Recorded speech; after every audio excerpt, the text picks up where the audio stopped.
everybody. Welcome to Iowa Ideas In-Depth Week, day 3 we're on. Thank you so much for joining our panel discussion today, which our topic is From Idea to Market. Just a quick overview before we get into it. Iowa Ideas is an event series that explores topics that are important to Iowans across various category tracks. And this week we are focusing on innovation in agriculture with our new agriculture track with Iowa Ideas. And a quick thank you to our sponsor. Thank you to ICT Midwest for their support of this event. Without the support of our sponsors, we wouldn't be able to make these discussions free for all. So thank you, ITC Midwest. For attendees, if you have any questions, you'll be able to submit them in a question box or in a Zoom chat today, and we'll work them into the conversation as well. So feel free to drop any questions you may have as well. And on to introductions. My name is Olivia Cohen. I'm the Energy and Environment Reporter with the Gazette. I am moderating the panel today titled From Idea to Market, and we'll look at technologies such as drones, AI, GPS, with the potential to advance agriculture to new levels. And today I am joined by two panelists, and I will hand it over to them to introduce themselves before we dive into a few questions. Kevin. Yeah, hello everyone. My name's Kevin Butt. I'm a professor of agriculture at Ellsworth Community College here in Owl Falls, Iowa. One of the areas I teach, one of my strong areas that I teach in here is in the precision ag side of things. I've been doing that for about 13, 14 years. I've been flying drones for the last 12 years. So prior to that, spent a lot of time in the technology world. Went to Iowa State University for ag education and animal science, and currently do a little farming on the side. My dad is slowly retiring out of things, and I'm slowly taking over the family farm as well. So glad to be here. Hello, everyone. My name is Baskar Ganapathysubramanian. I have the longest last name at Iowa State University. I'm a professor in mechanical engineering with affiliation in electrical and computer engineering and computer science here at Iowa State University. My research is on generally applied AI and applied AI focusing on food, energy, and water questions or applications. And I lead one of the 25 national AI institutes that the federal government has funded. And our focus is on how do you advance AI technologies for a resilient agricultural ecosystem. So happy to be here and excited for the conversation. Yes, thank you to you both. So let's just jump into it. First question I have for you both is, kind of zooming out here, but what makes this moment particularly ripe for technological advancements for agriculture in Iowa? You want to go first, Baskar? Or? Sure. I can. Thank you for that. Yeah, I think the world in general and Iowa in particular, right, is we are particularly ripe for technological advancement and using these technologies because of several dovetailing of several things. Right. One is there has been significant advances in sensors. Right. So you have ubiquitous sensors, cheaper sensors, right, that you can deploy very easily, rapidly across the farmland. And this can come at multiple levels, right? At the drone scale that Kevin will talk about, but also at the satellite scale and at the ground scale. And you're getting troves of data that's coming in. And then there's also advances in computing, right? So computing is becoming cheaper. Computers are becoming cheaper, and you can crunch these large amounts of data at a much faster and cheaper. And the third is leg of this stool, if you will, is artificial intelligence, right? So you have a lot of this information, but then converting the information into actionable insight is what this revolution in AI allows us to do. And so with these three prongs of sensing, computing, and AI, I think we are living in very exciting times. Yeah, and from my perspective, the way I see it, being here at the college is we have students here, and we've had this for years. And what makes this is ripe, where we see a lot of this technology coming forward is right now we have a void that we we have an industry that needs people out there doing things, and we just don't have the people getting into it. This past fall, for every student we had here at the college in our egg program, we had 5 people wanting to hire that student, whether it was as an intern or a part-time or even full-time. So there's that general need, and we can't meet that need. So we got to go to other things like technology, the autonomous systems, the AI systems to help, because we still got to feed and fuel the world. That's the core responsibility that we have to do. We just need people, and we need the assistance to get it done, and that's where this technology is going to help with that.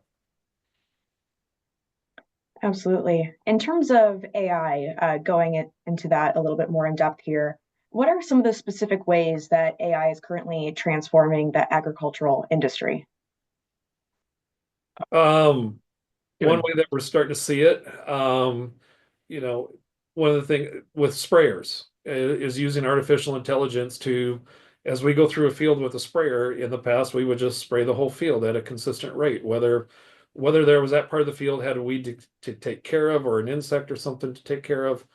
And now using AI, we have the systems that will start going through the field, and we're only going to spray what needs to be sprayed, which is going to, save a lot in what we're applying, save in terms of cost, but it's also that environmental effect that it's going to have.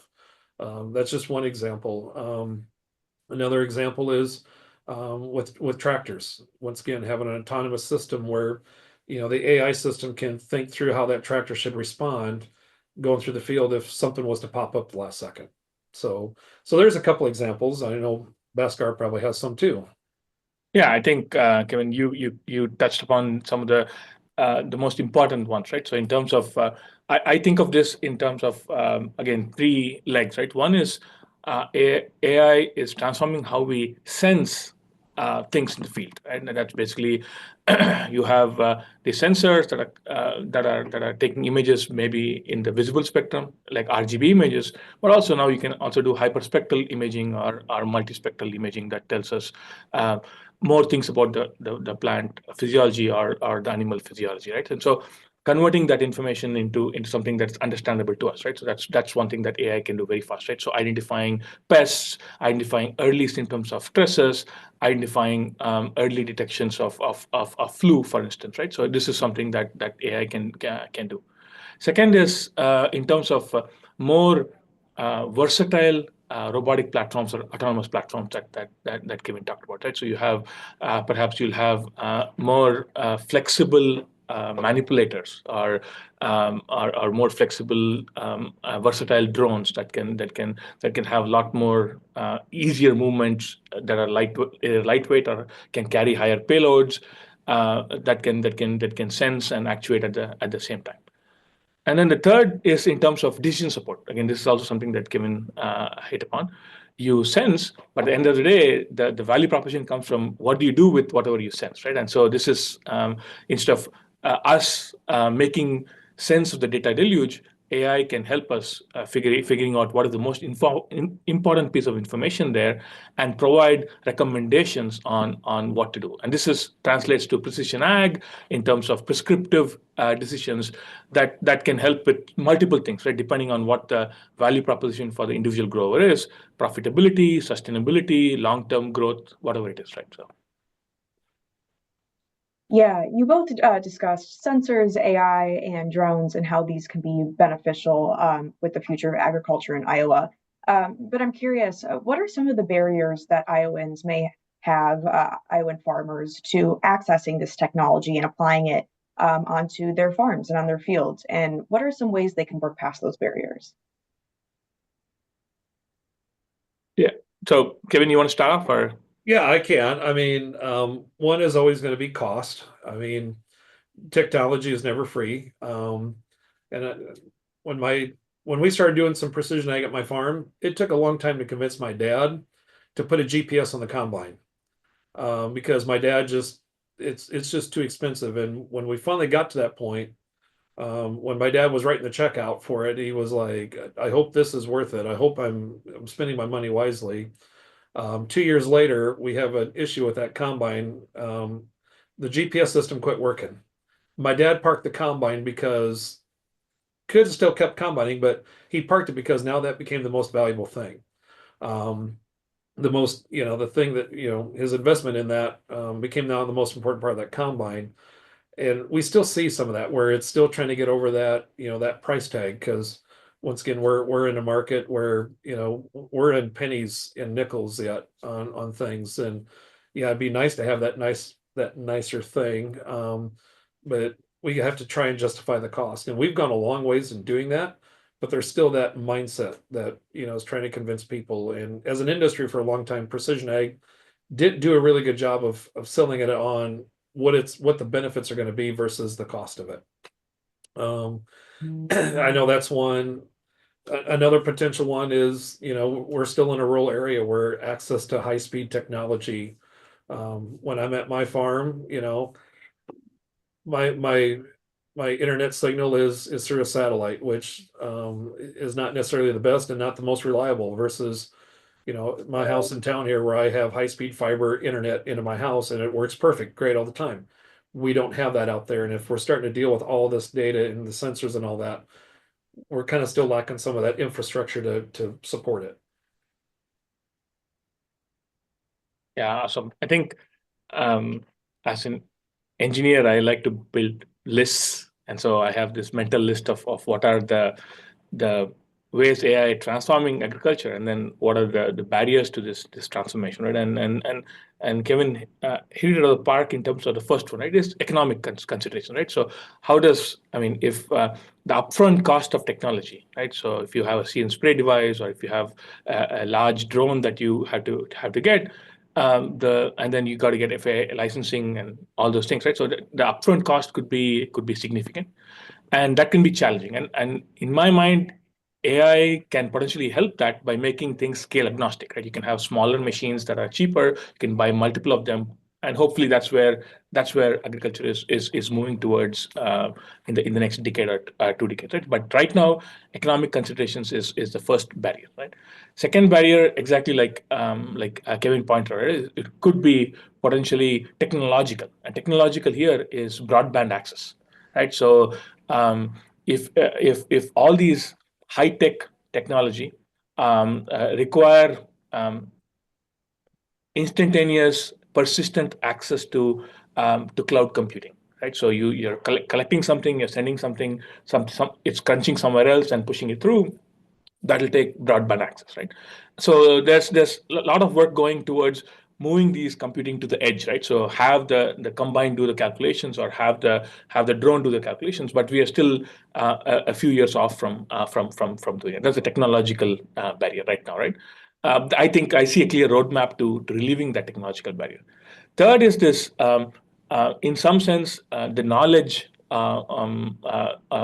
barrier, right? In terms of, again, what Kevin said, right? So if something breaks down, at the scale of the electronics, it's difficult for a grower, a farmer to go and make those changes without perhaps breaking the rules of agreement with the manufacturer, right? And so that's where I think some of the academic institutions in Iowa can provide critical, the extension specialist and the courses that we teach could perhaps improve this digital literacy to whatever extent, and enable reducing these barriers. Third, the fourth one here is data management, right? So if you're using, I'm talking specifically through the lens of AI, right? There's data management. So you're creating a huge amount of data. Where do you store the data, right? So and what do we have enough storage to store the data? And that dovetails onto broadband access. So if you're creating terabytes of data, and you're pushing it through the airwaves to store it in some data server, then you need broadband access. But if you're storing it locally, then you need to invest. Again, the economic considerations comes in, and then there's the question of who owns the data, right? The privacy concerns and all these things that come up, right? So then there is understandable hesitancy, right? So Iowan farmers are early movers, right? So they're early adopters of technology, right? But there have to be a clear value proposition here, right? So, and that again, Kevin hit that out by saying that unless we clarify what that value proposition is, there's going to be a barrier to adopting this technology. And then the fifth one is reliability, right? So agricultural technology has to be robust, right? So we see huge variations in operating conditions, a lot of dust, various illumination and humidity conditions, and so the farmers either have to have built that trust, or there has to be documented evidence that these things work across these scenarios, right? And so these are, and some of them are technological that I think in the next couple of years will be relieved. Some of them are educational, that it's Kevin and our responsibility essentially to provide the opportunities for farmers and the next generation of growers in Iowa to be ready for this. Absolutely. Just zooming out here a little bit for a moment, I'm curious, how widespread are some of these technologies at this moment?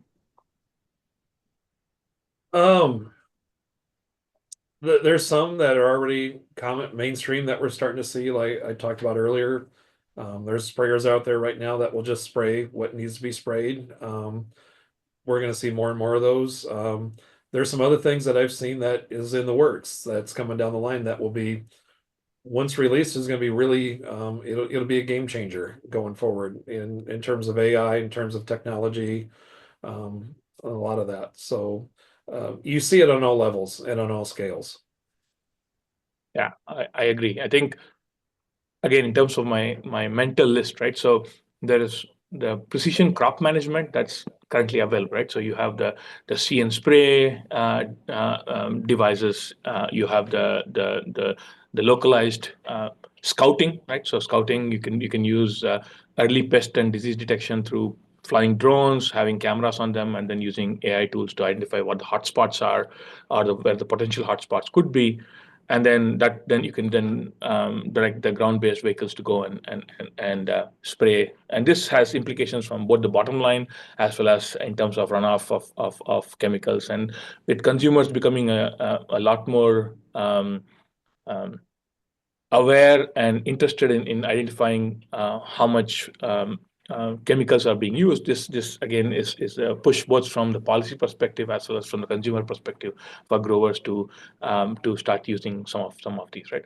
And then the third is in terms of resource optimization, right? So how much to side dress, where to side dress, when to side dress, how much pesticides, and are essentially the top three, if you will, inputs, right? So in terms of seed, from row crop agriculture, right? Seed and fertilizer and chemicals, right?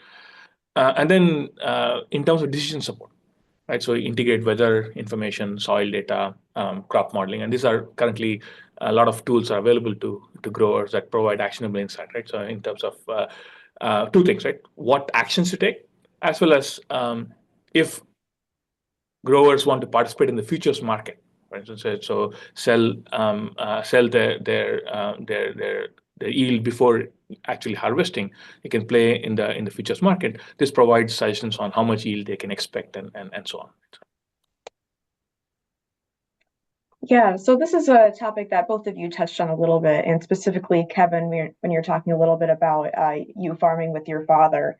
But with the age of Iowa farmers being on average in the late 50s, how do you see robotics and AI addressing the labor shortages in agriculture? It kind of goes back to what I said earlier. It's, once again, we have that void and not enough people there to fill those spots. And so that's where this is going to become really critical. And we're going to see more and more of this. Years ago, I took a group of students over to Germany, to the world's largest farm equipment show, Agritechnica. And there, I mean, you got to see the latest innovations, and it was all about, here's what John Deere's newest tractor is, or, here's what Case is doing. When we went the last time here a year and a half ago, artificial intelligence, the whole autonomous stuff was the center theme. So I think people we've gotten the message that this is what's coming. It's now getting through some of the policies. I've worked with a company that has autonomous tractors that are doing things where a person is sitting at a computer thousands of miles away watching this tractor, watching 10 tractors at the same time. And it goes through a field, but when it's done with the field, someone still has to drive that tractor to the next field because driving it down a road, there's rules and regulations, and and how do we are we going to allow that, or how are we going to allow that, and trying to think through all of that, and that's where, Baskar and the engineering side is going to have to really, start addressing some of that. And that's some of the issues that we're going to see going forward, is getting through some of the policies, getting through the mindsets. When you think about when Tesla first came out with their auto driving car, there was people, it didn't take long before, there was a Tesla car in an accident and you heard about it in the news. It's the same thing that we're going to see here. We got to start thinking through those and start thinking ahead of that. How are we going to overcome that? Because we're going to have to face that reality sooner versus later. Yeah, I don't have much to add to that. I think with the average age of an Iowan farmer is, I think, 57.6 years, right, as of 2022 or 2024, and I think we have like close to 150,000 farmers in Iowa, right, and because more than 90% of farms are family owned, and so there's a rich history culture of family farming that we celebrate and we have to be proud about, and it's our responsibility to ensure that persists, right? And this is, and I think AI and and technology offers a potential clear pathway to enabling that, right? So in several ways, right? One is just like Kevin said, right? So with potential labor shortages, right? So autonomy provides a clear pathway to still sustainably continuing operations, right? So in the face of labor shortages, but then we also need enhanced or updated education, right? Especially beyond the K-12 education, right? So community colleges and undergraduate and graduate institutions should have a responsibility and opportunity here to provide training across the ag technology and AI and STEM ecosystem here, right? And so just like Kevin said, for every person who graduates, there are like 5 opportunities here, right? And that's just going to get more and more difficult, right? So for us to keep for us to prevent the brain drain from Iowa, right? So I train students in the intersection of ag and AI, and they are hired in the course for doing stuff in AI, right? So we need more incentives. We need more I think policy to encourage us to continue doing training, providing training and opportunities for folks in Iowa.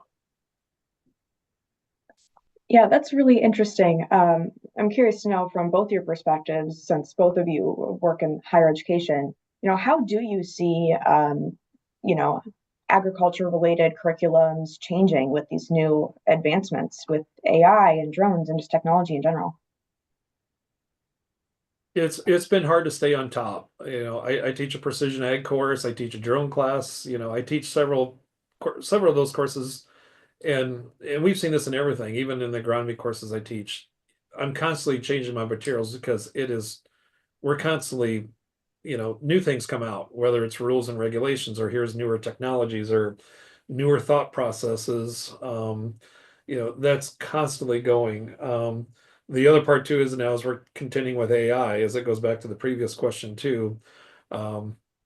Here at our college, we're having these nice, wonderful discussions, as I put it, where we're starting to see a little bit of somewhat of a divide where there's several faculty and several of us that we're adopting artificial intelligence, and how the students utilize it. And then we have a group that they think this is now, students are now just going to cheat, they're just going to use AI to do everything and they're not going to learn from it. And so we're having those discussions of, okay, do we have an AI policy? What is it? What's included, or what can they do, or what they cannot do? And we've had some interesting discussions around that. We still don't have an answer, but no, it's constantly changing, and it always has been. And agriculture will still continue to be that. I mean, we're always evolving, we're always changing. when I first started teaching 20 years ago, I was happy getting 150 bushel acre corn. Now, if I get 150 bushel, I'm going, what did I do wrong? Because I royally made a mistake. So and that's part of that evolution of just constantly changing, staying up to date. Hardest part for me is trying to stay on top of that, or try and stay ahead of that, so that what I'm providing to the students is relevant and ahead of them. Yeah, and adding on to that, right? So about 30%, half my responsibility is teaching, other half is pushing the agenda on AI research at the intersection of AI plus X, right? And here X is in the context of this conversation is AI plus agriculture, right? And so as part of that, I train the next generation of data scientists, agronomists, engineers, and because I work at the intersection of AI and ag, they are trained in AI but have a good feel for what it takes to bring AI to agriculture, and that's what makes them, when they graduate, makes them very attractive to a lot of the ag companies around Iowa and around the Midwest in general, right? And so, couple of things that we are thinking about, right? So, in terms of first is just like Kevin pointed out, the rate at which AI is changing is simply phenomenal, right? So you design a course, and by the time you conceive of that course, get ready to teach it, things have changed, right? So 2 years ago, we think about now you think about something expert management system, for instance, right? Figure out how to look at a database and how to get out information, and then ChatGPT comes and completely changes the way we interact with large corpus of data, right? And so every time, so that's why the way we do this is we have these micro credentials, right? So we have short courses that we design that are essentially agile, right? And so this is something through as part of a center at Iowa State University called the Translational AI Center that I'm the associate director for. We offer this not just to Iowa State University students, but we provide it more broadly to both undergrads, grads, as well as to companies who are interested in continuing education at the intersection of AI and ag. And again, the just like Kevin said, right? So we are having internal discussions at Iowa State, but also through the grapevine at almost all other universities, right? So in terms of what is apt use of this generative AI, what is apt use of these advances in technology, right? And at least my perspective here is that we should think of these as just tools, right? And the tools, I mean, when the calculator came out, there's the same thought process, right? Oh, should I not use a slide rule? Should I not know how to do multiplications, right? Yes, you need to know how to use multiplications, but the calculator serves as a force multiplier for you to do things better and faster, where you can abstract out and think about things at a much higher level and improve your efficiency. That's exactly the way that I think about AI, right? AI and AI tools are force multipliers and enablers for you. You got to ask the correct questions. You got to let it drive then to get us some suggestions, and then we have to take the decisions.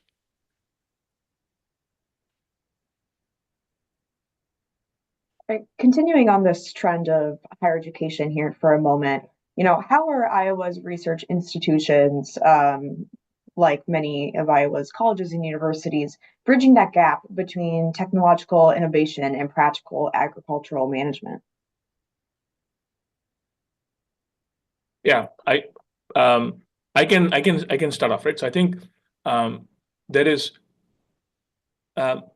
this has to be done from a multi-pronged way, right? So there is the community colleges play a very critical role in educating the next generation of workforce. Similarly, undergraduate institutions play a critical role in terms of providing education at the intersection of, say, AI plus X, AI plus ag, right? So in terms of data science, in terms of agriculture technology, and so on. But then the research institutions also, the higher ed and research institutions also provide extension specialists, right? So Iowa State, as a land grant institution, provides extension specialists who serve as the front end of enablers to Iowan agriculture, right? And so I think having this, in addition to agricultural extension, there's manufacturing extension, and then I think there has to be some AI plus ag extension, right? So who serve as the unbiased, if you will, evaluators of all the AI technologies, and potentially some of them are snake oil, right? So in terms of figuring out, oh, this is good, this could be useful for you, versus this is not good and this is just hype, right? And that's one thing that educational institutions can training, access to experts who can provide unbiased estimates, right?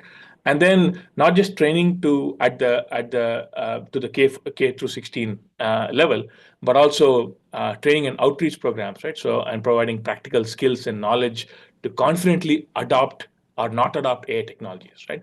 So the three prongs: outreach through workshops, demonstrations, like Kevin was talking about, and then training students at the intersection, and third is serving as unbiased experts to provide knowledge to Iowan farmers.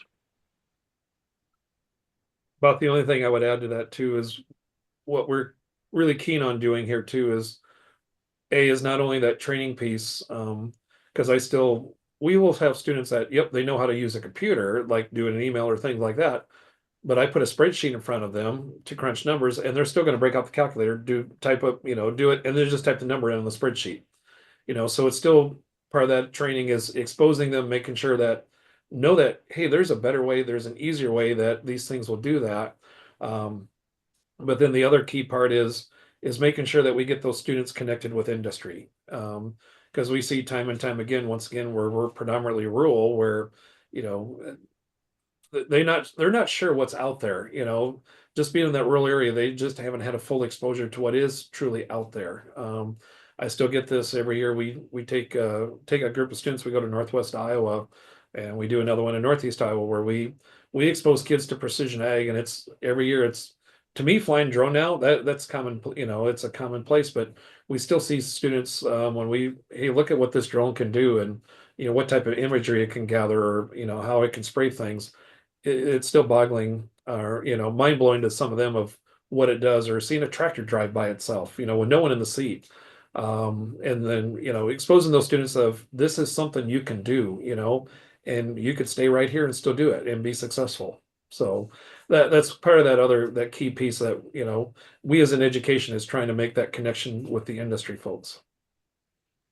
Yeah. I want to add to that, right? So I think Kevin made a very important point in that it's our responsibility in some sense, and AI and all these technological advances, right? So provide us a very nice opportunity to make AI plus ag, or ag in general, a cool discipline, a cool profession again, right? So, and that's something that a lot of my students are so enthusiastic about, saying, oh, you can use this drone, right? You show them a drone, their eyes light up, right? So, and then you say, oh, here is something that you can program on your own to identify weeds. And then they are so excited about that, right? And so then you talk about the tangible impacts on something, on a noble profession, right? And so that's something that one of my colleagues out in the East Coast, he says that most of the time when they bring in AI is for defense, right? So you're identifying something for destroying something. But when he started working with us on AI for ag, he said, so people are so much more enthusiastic about it because they're actually using it to build something, to nurture something. Absolutely. I'm curious to know a little bit more about, some of the farmers in Iowa who have been farming here for decades, or have been a part of multi-generational farms. How can they educate themselves on some of these emerging technologies and tools outside of that higher education classroom setting? It's probably just being in touch, always being open-minded, willing to be that, take a look and see what's going on. Like I said, my dad, for the longest period, loved my dad, but my dad was one of those when it came to technology, because he was the old dog, not me, that's more of mine, but he was still the one that had to write the checks out, because it was still his farm. And like I said, trying to convince him, that was that hard part. But once I convinced him, it was a game changer. And years ago when he upgraded planters. I mean, the shock that day was I got a text message from my dad. That was the first time my dad text messaged me. And it was a text message saying, I upgraded planters. By the way, put this and this and this on the planter and put auto steer on the tractor. And I called my dad afterwards. I'm like, well, I'll get a quote. And he's like, just order it. I'm just gonna pay for it. And I'm like, this was a guy 10 years earlier where I was pleading and begging with him for a couple $1,000s to do something. So it's getting over that mindset, to be open-minded, to be, to see what's out there. And a lot of farmers will do that. It still comes back into, as we see, as grain prices kind of fluctuate, that kind of dictates what they're willing to do or what they're willing to spend. But the key to overall of that is showing them that this is what it will do. This is how it's going to benefit you economically. Yeah, and I want to echo that, right? So from a not from a practitioner perspective, but from a researcher and educator perspective, I think our educational institutions do a fair amount of outreach that is available and accessible from a continuing education and targeting our growers. For instance, there's research to field days that Iowa State University and Agronomy Department and in general the College of Agriculture and Liberal Arts the College of Liberal CAL's college organizers, right? So these are essentially various research active faculty, breeders, and other folks organize these field days where farmers can come in, growers can come in and check to see what are the latest techniques, technologies that the researchers find useful. Second is there's access through extension programs, right? So we have the extension specialists who are the conduit, right? They are experts, but they are also serve as conduits to, oh, you have this question, maybe this person at Iowa State or University of Iowa or University of Northern Iowa can help you with these things, right? So those are the kinds of opportunities that, and then there's right now with the proliferation of social media, right? There's podcasts, there's a lot of these things that are available that you can be in your house on your combine and listen to this and then get some more information and then follow up as needed. Absolutely. This question is kind of in tandem to the last one. But say an Iowa farmer is interested and ready to adopt some sort of technology like this onto their farms. What can they do to make the right choice for them and their individual farm's needs? Extension, as Baskar brought out, extension is always a great place to start with because there is a lot of expertise in the extension service to work with on many levels, not just in the technology, but even on the financing and the economics and all that, because that all plays into this. So you have those resources. You have your local agronomists that can assist with some of that. Your equipment dealers, the local precision ag dealers. There's always that wealth of information that you can rely on. And it's, even talking to fellow farmers. I mean, there's fellow farmers that you can lean on for stuff like this. And, there's always that, yeah, I can go to them and I know what that farmer is going to tell me is this is what they actually think of. They're not gonna mislead me or anything like that. So but yeah, extension service, there's a lot of expertise out there. It's knowing where to go turn to because as we mentioned social media, yeah, there's things there, but then sometimes you got to question what you see on some of that, and, but no, there is some good reliable sources out there. Yeah, I should maybe clarify when I meant social media from reliable and reputable sources, right? So particularly by that I mean a lot of researchers at various institutions in Iowa provide podcasts, right? And then events like this, like Iowa Ideas, right, is again a clearinghouse for ideas and opportunities. And so if people are listening and watching, and then how to reach out to Kevin, how to reach out to me, we can then provide be the clearinghouse for answering any questions and providing insight and so on. And kind of shifting gears a little bit here, I'm curious, are there any possible drawbacks that Iowa farmers could see by adopting some of these technologies, whether it's AI and sensors or using drones or anything else along those lines?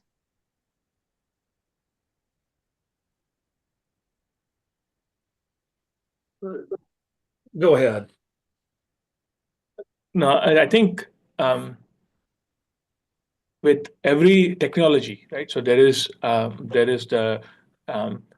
the end use, right? So is depends on how we use the technology in some sense. So there is again from an AI perspective, if um, data, I mean, AI only works when it's well trained, right? So if the AI is not well trained, potentially the recommendations it provides might be worse than random, right? So worse than and so the farm growers have to go in with eyes wide open in terms of and be skeptical about using these technologies until they are confident that it works for their use case and it's helpful for their risk profile, right?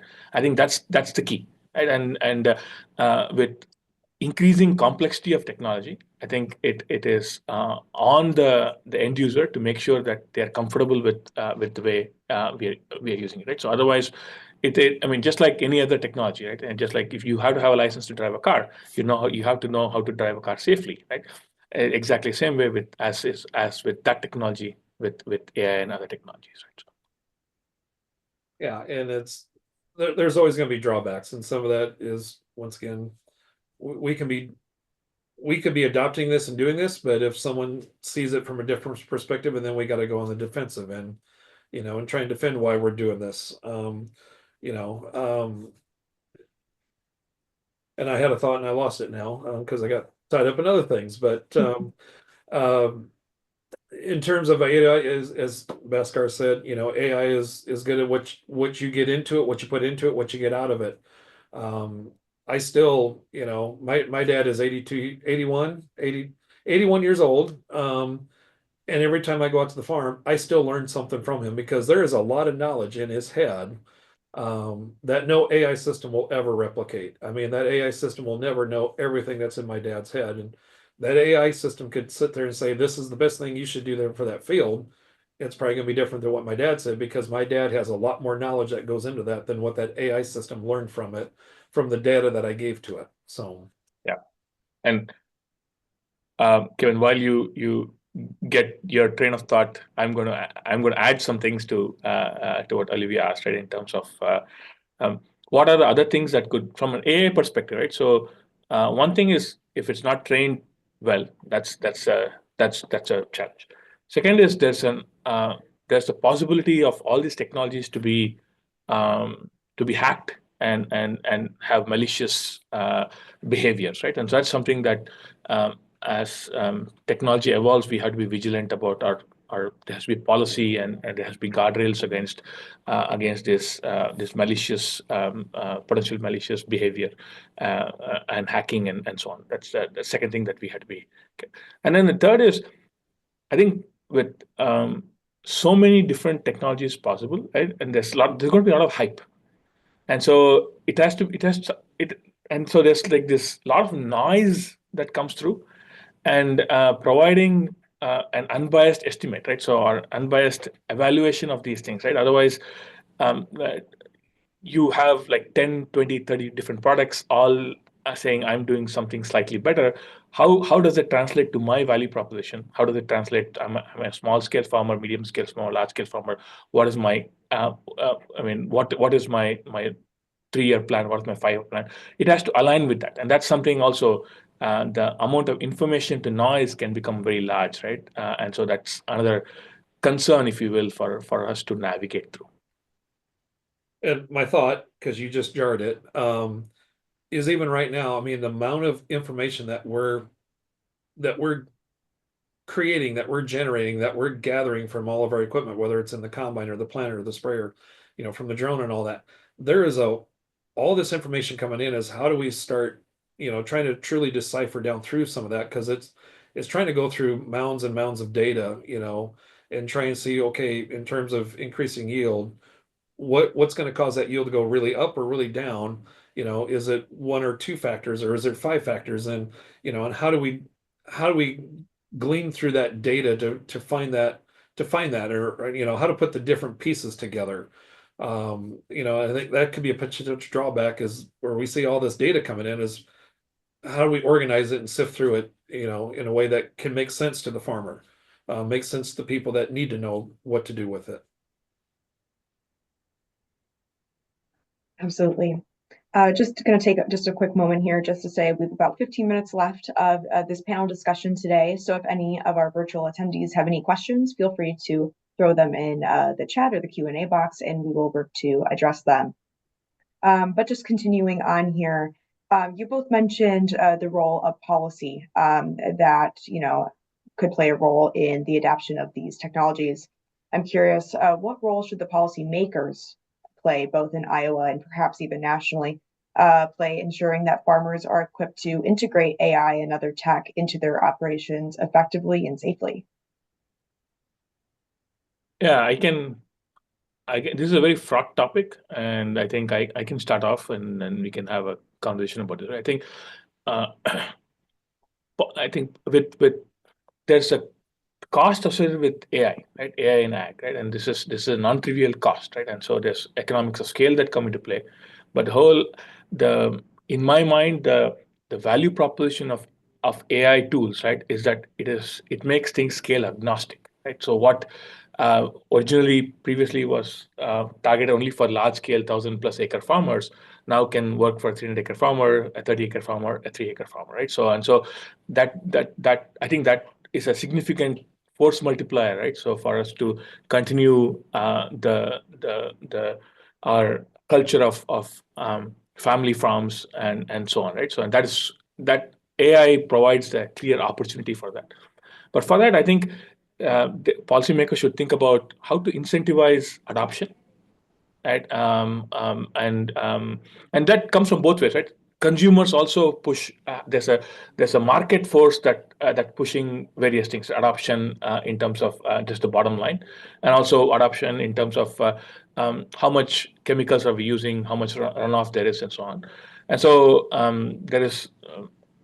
First thing is incentivizing adoption through grants, subsidies, and so on. Second is having clarity on data ownership, right? So who owns the data, or what is if we use the data, how are farmers appropriately reimbursed or for use of the data, right? So and making sure that we don't use any of the secret sauce that a farmer really cares about for their and then use generally, because frankly with satellite imagery becoming so much better, so we can get 30 centimeter resolution satellite data. You're like 100 kilometers off the ground, and then you're imaging almost all the globe, and you can get very, very detailed information whether the grower likes it or not in some sense, right? So and then there's also that's the second part. Third part is, I think we have to maintain superiority. We have to also encourage research and education at this level, right? So research at both public-private partnerships and at universities, and so incentivizing or encouraging research and providing grants and funding for research, but also continuing supporting community colleges and higher education to provide the training that is absolutely necessary for the next generation of Iowans to compete and thrive in the world of AI and ag. Yeah, and Baskar said it perfectly. I mean, there's not much more I can add to that. The main thing is, yeah, being there, being supportive of what we're doing on the educational side of things, but also supporting, those in the agricultural side of things, and making sure that every farmer, every person in agriculture has that equal opportunity to utilize this going forward. The data security thing is a big thing. When I teach my precision ag class every year, when I do the whole unit on data, we talk about things, and I'm like, and I keep talking about it. It's not a matter of if, but when we see some potential issues with regards to who owns the data, who has right to the data, and what can they do with it, and along with, okay, what happens if that data ends up in someone else's computer where it shouldn't be, or it's used, in a negative way. So, that's part of that bigger part where policies and legislation will probably have to come in and help set the standards for that. You know, being a little forward thinking here, even 5, maybe even 10 years down the line, how do you see this technology continuing to evolve and being implemented on Iowa farms? When I first started doing drones, back in 2013, we were flying drones just to look over a field to see what was going on. Back then, if you said, yeah, we're going to use a drone to go fly a field or to spray chemicals or things like that, never would have thought it's possible. And here we are, and a short time later, majority of the drones that we're seeing being used now are being used for that spray thing. So what's it going to be like going forward? Is that drone not going to be spraying? Is it going to be maybe zapping a weed with a laser? We're just going to see this thing it's just going to become more and more mainstream. Same thing back in the day when we had a tractor that would steer itself through the field, still had to sit in the cab, but it would, steer us through the field, make those nice straight rows. Now that's fairly commonplace. So what's the next evolution? It's that autonomous tractor. And so what comes after that autonomous tractor? That's part of what we try to do in the education side of things. When I teach my precision ag class, when we kind of say, here's what precision ag is, at the end of that unit, I'm like, okay, tell me what you think the future is. It's amazing what students will come up with, but you also see some very common themes, where basically it's one person running multiple machines sitting at their couch while they're still watching TV. Yeah, and adding on to that, I think that aligns with what I think is the next 5 years or 10 years of where AI in ag, how AI is AI and associated technologies are going to transform agriculture. Right? And this is the pace at which this is happening is incredible, right? And so I think agriculture is probably when you think about other disciplines, manufacturing, logistics, supply chain, AI is transforming it much faster than agriculture, because agriculture by definition, right, you have a longer growing period, right? So and then you have, at least in Iowa, one growing season per year. So I think 5 years is a reasonable timeline for AI technologies to transform it. And I think decision support tools, right? So this fine-grained precision decision support, right? So in terms of what to plant, when to plant, where to plant, and where to side dress, how much to side dress, right? So, and this kind of precise recommendations, right, is going to really augment the bottom line for growers, and that's going to be something that's if not now, it's going to be imminent, right? And then, like Kevin said, autonomy, right? Autonomy at all scales, right? So at the ground robotic platforms versus drone-based platforms for both sense making, and then action, right? So in terms of the see and sprays are already out here, and then that's a ground-based, and then you can have precision weeders, perhaps zappers, and or manual weeders, and so on. And then I think the form factor, that's the most difficult thing, right? The form factor making it smaller would be something that's slightly longer term, because if you have bigger and bigger machines, then the impact on the soil becomes more and more critical. Like there's a lot more compaction, there's a lot more runoff, and so on. And so there could be a trend towards going for smaller and smaller. I mean, if you make something autonomous, it doesn't have to be big, right? You can have 10 small things, right? So, and then that with that swarm like behavior, you get economics of scale, but you also have more redundancy, right? If my combine breaks, I'm out, right? Whereas if one of these smaller machines breaks, I have 9 other machines that can still do the job. And I think that's where some of this, just like Kevin said, right, sitting somewhere far away and then looking at this farm of small robots do something should be, in my mind, 10 years or 10 plus years of this, right? Autonomy coming in. And then the third is this notion of that I think, right, is a very cool concept that we have been and other people across the nation are pushing this notion of a digital twin, right? So you have the farm, and you have a digital twin of the farm, and then you can ask what if scenarios on this virtual thing, right? Just like when auto manufacturers design cars, they don't actually design a physical object. They design something virtually, they evaluate it, they test it, and then they ask a lot of what if scenarios, and then they look at the best one, and then they actually deploy this. So this is where AI plus virtual reality, augmented reality, computing could really transform how we do minimize the risk of inherent risk in agriculture. Absolutely. Just keeping an eye on the clock here. We have about 5 minutes left of this panel. But one more question for you both before we do a little wrap up.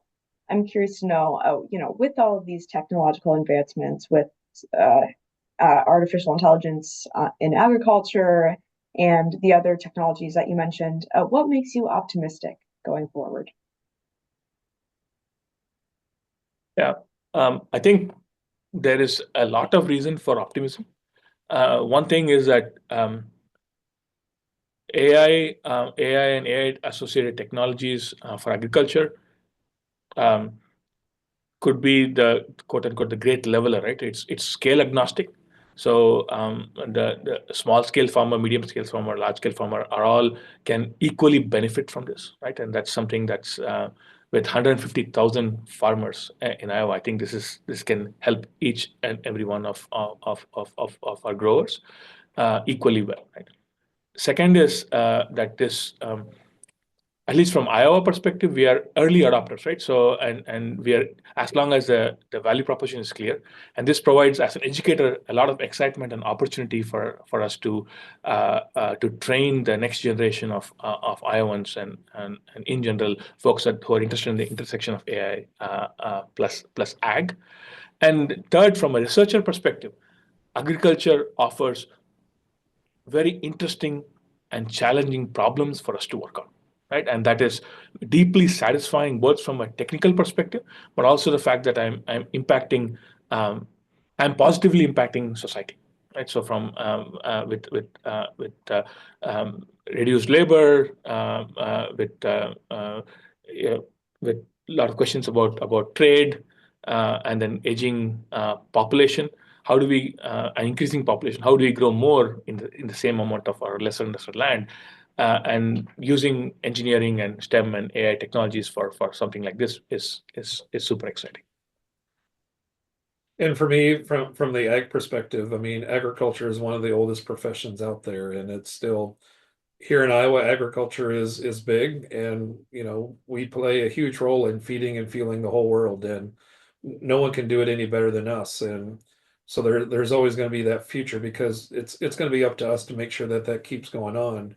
But it also comes into, when I was a student at Iowa State back in the early 90s, we were ultrasounding cattle to look at the carcass traits, when an ultrasound machine was this fairly new thing that you would maybe see in a clinic, where we're looking at pregnancies. But agriculture has always been that front runner for a lot of technology things. So we had tractors driving themselves before Tesla was even a thought in anyone's mind. And when I was doing the computer stuff back in the day, people asked, well, what did you go to college for? Was it like for information technology or networking? And I'm like, animal science and ag education. They're like, but you're doing computers. And I'm like, yeah, because we're the front runner. We're the ones that are coming up with that stuff that then becomes mainstream and other things. So those along is where we see a lot of that optimism is still going to be there going forward. Absolutely. Well, thank you so much to both of you for all your insights this afternoon. And thank you all to the virtual attendees who attended this panel today. Please join us tomorrow at noon to discuss innovation and agriculture's tomorrow's session, Plant Sciences. We'll be talking about the recent evolution of crop genetics and how it's enabled farmers to weather changing climate and new pests. Thank you again to our sponsor, ICT Midwest, for sponsoring this event. And we'll see you all tomorrow for day 4. Thank you so much. Have a good rest of your day. Thanks.